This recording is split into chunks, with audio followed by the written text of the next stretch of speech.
Senator doctor حافظ عبد الکریم صاحب کو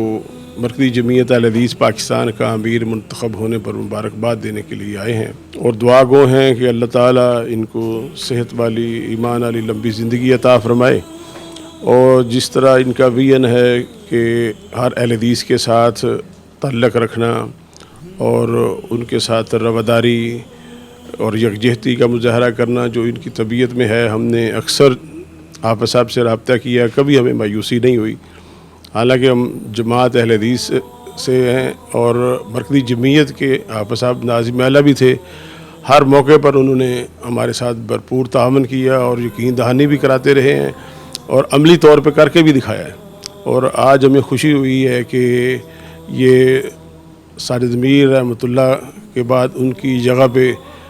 بطور امیر مرکزی جمعیت اہل حدیث منتخب ہوئے ہیں، تو ہماری دعا ہے کہ اللہ تعالیٰ ان کو صحت ایمان والی زندگی کے ساتھ ساتھ تمام اہل حدیثوں کو ایک پلیٹ فارم پہ جمع کرنے کی توفیق عطا فرمائے۔